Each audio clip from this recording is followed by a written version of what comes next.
شروع اللہ کا نام لے کر جو بڑا مہربان نہایت رحم والا ہے۔ سب طرح کی تعریف اللہ ہی کے لیے ہے جو تمام مخلوقات کا پروردگار ہے، بڑا مہربان نہایت رحم والا، انصاف کے دن کا حاکم۔ اے پروردگار، ہم تیری ہی عبادت کرتے ہیں اور تجھی سے مدد مانگتے ہیں۔ ہم کو سیدھے رستے چلا، ان لوگوں کے رستے جن پر تو اپنا فضل و کرم کرتا رہا، نہ ان کے جن پر غصے ہوتا رہا، اور نہ گمراہوں کے۔ آمین۔ شروع اللہ کا نام لے کر جو بڑا مہربان نہایت رحم والا ہے۔ الف لام میم۔ یہ کتاب یعنی قرآن مجید، اس میں کچھ شک نہیں کہ اللہ کا کلام ہے، پرہیزگاروں کے لیے رہنما ہے، جو غیب پر ایمان لاتے اور آداب کے ساتھ نماز پڑھتے اور جو کچھ ہم نے ان کو عطا فرمایا ہے اس میں سے خرچ کرتے ہیں، اور جو کتاب اے پیغمبر تم پر نازل ہوئی اور جو کتابیں تم سے پہلے پیغمبروں پر نازل ہوئیں سب پر ایمان لاتے اور آخرت کا یقین رکھتے ہیں۔ یہی لوگ اپنے پروردگار کی طرف سے آئی ہوئی ہدایت پر ہیں اور یہی لوگ کامیاب ہیں۔ جو لوگ کافر ہیں انہیں تم نصیحت کرو یا نہ کرو ان کے لیے برابر ہے، وہ ایمان نہیں لانے کے۔ اللہ نے ان کے دلوں اور کانوں پر مہر لگا رکھی ہے اور ان کی آنکھوں پر پردہ پڑا ہوا ہے، اور ان کے لیے بڑا عذاب تیار ہے۔ اور بعض لوگ ایسے ہیں جو کہتے ہیں کہ ہم اللہ پر اور روز آخر پر ایمان رکھتے ہیں، حالانکہ وہ ایمان نہیں رکھتے۔ یہ اپنے خیال میں اللہ کو اور مومنوں کو دھوکہ دیتے ہیں، مگر حقیقت میں اپنے سوا کسی کو دھوکہ نہیں دیتے اور اس سے بے خبر ہیں۔ ان کے دلوں میں کفر کا مرض تھا، اللہ نے ان کا مرض اور زیادہ کر دیا، اور ان کے جھوٹ بولنے کے سبب ان کو دکھ دینے والا عذاب ہوگا۔ اور جب ان سے کہا جاتا ہے کہ زمین میں فساد نہ ڈالو تو کہتے ہیں کہ ہم تو اصلاح کرنے والے ہیں۔ دیکھو یہ بلا شبہ مفسد ہیں لیکن خبر نہیں رکھتے۔ اور جب ان سے کہا جاتا ہے کہ جس طرح اور لوگ ایمان لے آئے تم بھی ایمان لے آؤ تو کہتے ہیں بھلا جس طرح بے وقوف ایمان لے آئے ہیں اسی طرح ہم بھی ایمان لے آئے۔ سن لو کہ یہی بے وقوف ہیں لیکن نہیں جانتے۔ اور یہ لوگ جب مومنوں سے ملتے ہیں تو کہتے ہیں کہ ہم ایمان لے آئے ہیں، اور جب اپنے شیطانوں میں جاتے ہیں تو ان سے کہتے ہیں کہ ہم تمہارے ساتھ ہیں، اور مسلمانوں سے تو ہم ہنسی کیا کرتے ہیں۔ ان منافقوں سے اللہ ہنسی کرتا ہے اور انہیں مہلت دیا جاتا ہے کہ شرارت و سرکشی میں پڑے بہک رہے ہیں۔ یہ وہ لوگ ہیں جنہوں نے ہدایت چھوڑ کر گمراہی خریدی، تو نہ تو ان کی تجارت ہی نے کچھ نفع دیا اور نہ یہ ہدایت یاب ہی ہوئے۔ ان کی مثال اس شخص کی سی ہے جس نے شب تاریک میں آگ جلائی، جب آگ نے اس کے ارد گرد کی چیزیں روشن کی تو اللہ نے ان لوگوں کی روشنی زائل کر دی اور ان کو اندھیروں میں چھوڑ دیا کہ کچھ نہیں دیکھتے۔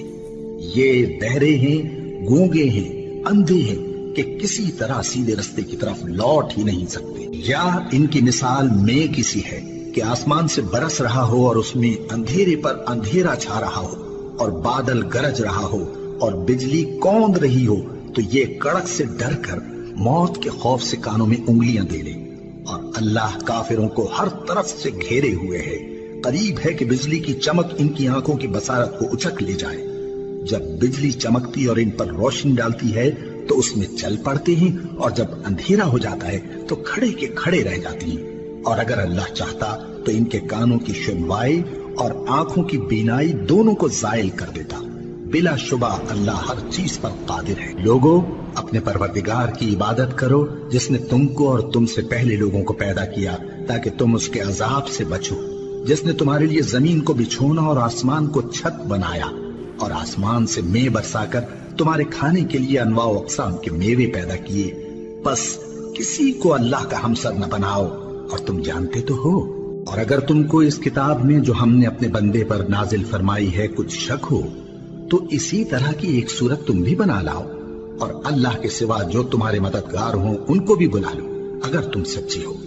پھر اگر ایسا نہ کر سکو اور ہرگز نہیں کر سکو گے تو اس آگ سے ڈرو جس کا ایندھن آدمی اور پتھر ہوں گے اور جو کافروں کے لیے تیار کی گئی ہے۔ اور جو لوگ ایمان لائے اور نیک عمل کرتے رہے ان کو خوشخبری سنا دو کہ ان کے لیے نعمت کے باغ ہیں جن کے نیچے نہریں بہہ رہی ہیں۔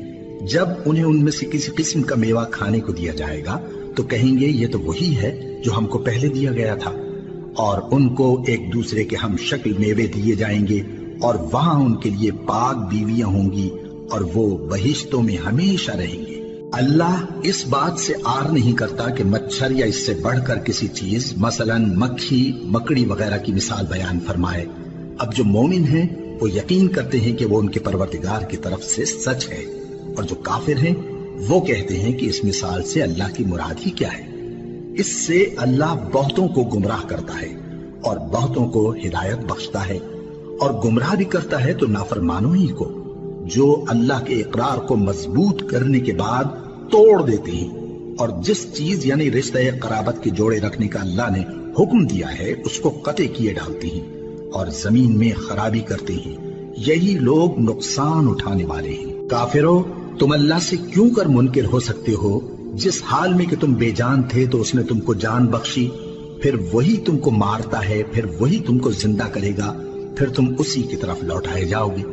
وہی تو ہے جس نے سب چیزیں جو زمین میں ہیں تمہارے لیے پیدا کی، پھر آسمانوں کی طرف متوجہ ہوا تو ان کو ٹھیک ٹھیک 7 آسمان بنا دیا، اور وہ ہر چیز سے خبردار ہے۔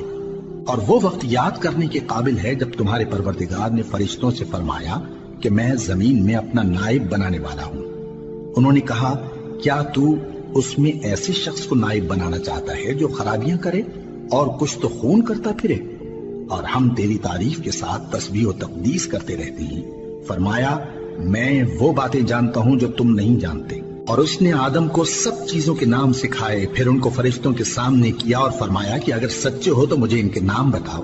انہوں نے کہا، تو پاک ہے، جتنا علم تو نے ہمیں بخشا ہے اس کے سوا ہمیں کچھ معلوم نہیں، بے شک تو دانا ہے، حکمت والا ہے۔ تب اللہ نے آدم کو حکم دیا کہ آدم، تم ان کو ان چیزوں کے نام بتاؤ۔ سو جب انہوں نے ان کو ان کے نام بتائے تو فرشتوں سے فرمایا، کیا میں نے تم سے نہیں کہا تھا کہ میں آسمانوں اور زمین کی سب پوشیدہ باتیں جانتا ہوں، اور جو تم ظاہر کرتے ہو اور جو پوشیدہ کرتے ہو سب مجھ کو معلوم ہے۔ اور جب ہم نے فرشتوں کو حکم دیا کہ آدم کے آگے سجدہ کرو تو وہ سب سجدے میں گر پڑے، مگر شیطان نے انکار کیا اور غرور میں آ کر کافر بن گیا۔ اور ہم نے کہا کہ اے آدم، تم اور تمہاری بیوی بہشت میں رہو اور جہاں سے چاہو بے روک ٹوک کھاؤ پیو، لیکن اس درخت کے پاس نہ جانا، نہیں تو ظالموں میں ہو جاؤ گے۔ پھر شیطان نے دونوں کو اس درخت کے بارے میں پھسلا دیا اور جس عیش و نشاط میں تھے اس سے ان کو نکلوا دیا۔ تب ہم نے حکم دیا کہ بہشت بری سے چلے جاؤ، تم ایک دوسرے کے دشمن ہو، اور تمہارے لیے زمین میں ایک وقت تک ٹھکانہ اور معاش مقرر کر دیا گیا ہے۔ پھر آدم نے اپنے پروردگار سے کچھ کلمات سیکھے اور معافی مانگی تو اس نے ان کا قصور معاف کر دیا۔ بے شک وہ معاف کرنے والا ہے، بڑا مہربان ہے۔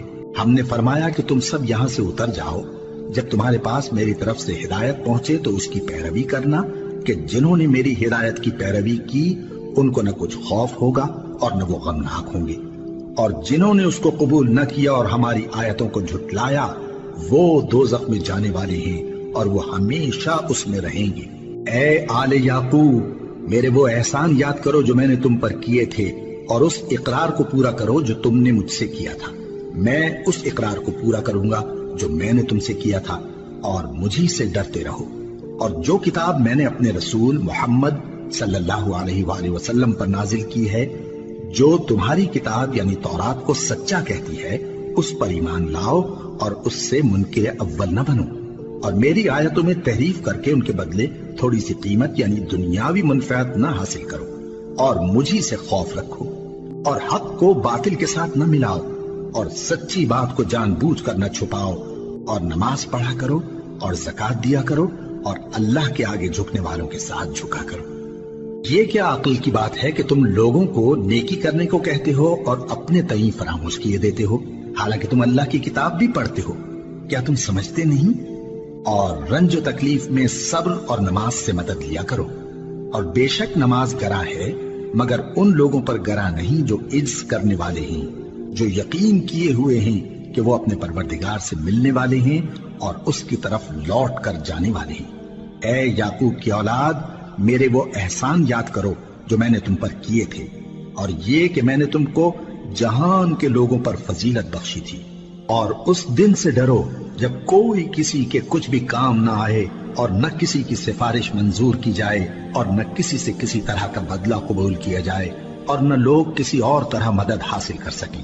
اور ہمارے ان احسانات کو یاد کرو جب ہم نے تم کو قوم فرعون سے نجات بخشی، وہ لوگ تم کو بڑا دکھ دیتے تھے، تمہارے بیٹوں کو تو قتل کر ڈالتے تھے اور بیٹیوں کو زندہ رہنے دیتے تھے، اور اس میں تمہارے پروردگار کی طرف سے بڑی سخت آزمائش تھی۔